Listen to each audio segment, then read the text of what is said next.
अस्सलाम वालेकुम तलबा। आज हम 8वीं जमात का रियाजी के सबक नंबर 3 क़ुव्वत नुमा और जज़रुल मकब इस सबक के बारे में पढ़ने जा रहे हैं।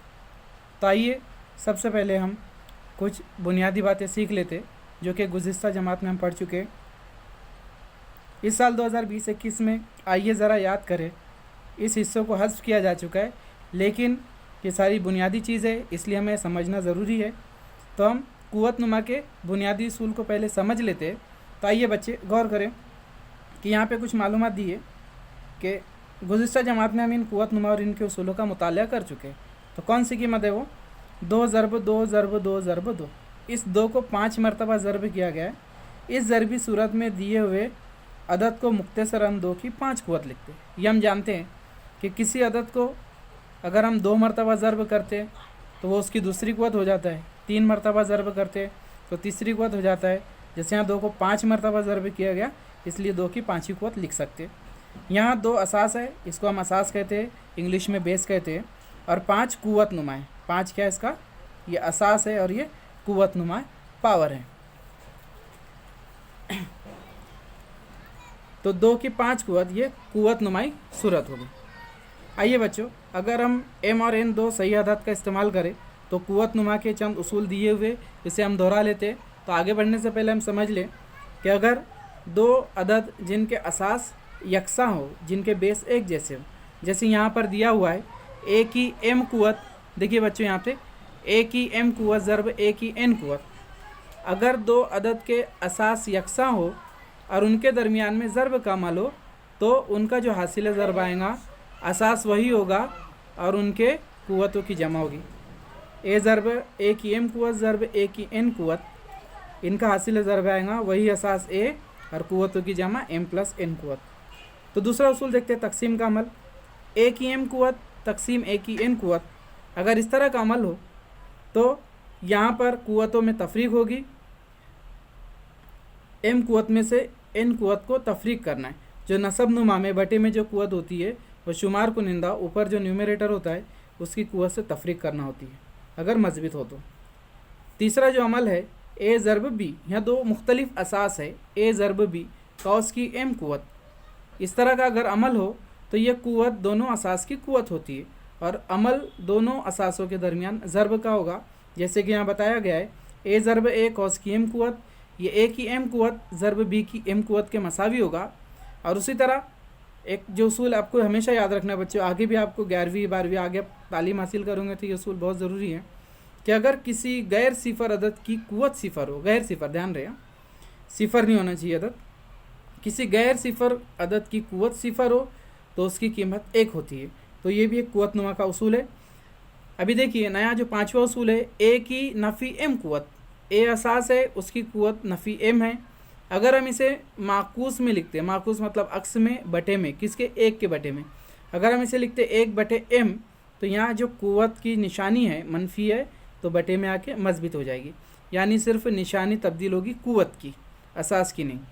अगला जो ज़ाब्ता है a की m क़ुव्वत कौस की n क़ुव्वत। देखिए बच्चों यहाँ ऑलरेडी a की m क़ुव्वत है और कौस की n क़ुव्वत है, तो यहाँ क़ुव्वतों के दरमियान ज़रब का अमल होगा। तो ये हासिल हो जाएगा हमें a की m ज़रब n क़ुव्वत, m n माने दोनों के दरमियान ज़रब का अमल है a की m ज़रब n क़ुव्वत। आगे तकसीम में दिया हुआ है असास मुख्तलिफ है a/b कौस की m क़ुव्वत। इसका मतलब यूँ होता है कि दोनों नसब नुमा और शुमार कुनिंदा में दोनों जो असास है उनकी क़ुव्वत m है। तो इसे हम अलहदा तौर पर इस तरह लिख सकते हैं कि a की m क़ुव्वत बटे b की m क़ुव्वत। देखिए बच्चों क़ुव्वत वही है, असास भी वही है, a की m क़ुव्वत और b की भी m क़ुव्वत, यानी दोनों की क़ुव्वतें कौस की क़ुव्वत होंगी। 8वां उसूल देखते हैं बच्चों, यहाँ पे दिया हुआ a/b कौस की नफ़ी m क़ुव्वत। यहाँ पे कुछ इमेज साफ आ रही है, a/b कौस की नफ़ी m क़ुव्वत है। अगर हमें इस क़ुव्वत को मज़बूत करना है तो असास के दरमियान माकूस अमल करना होगा। माकूस अमल करना होगा माने a/b को हमें b/a लिख लेते हैं तो नफ़ी m जो है अब जमा m हो जाएगा। मान लो अगर ये जमा m रहता है, a/b को हम b/m करते तो निशानी तब्दील करनी होगी, ये नफ़ी m हो जाएगा अगर ये जमा m होता है तब। लेकिन यहाँ पहले से नफ़ी m है इसलिए क़ुव्वत की निशानी तब्दील होगी नफ़ी m। आइए बच्चों इस बिना पे हम कुछ अमली काम करते। देखिए यहाँ पर जो दिया हुआ है, पहला जो अमली काम है, 3 की पाँचवीं कुव्वत ज़रब 3 की दूसरी कुव्वत बराबर 3 की कॉस दिया हुआ है, कुव्वत कितनी आएगी।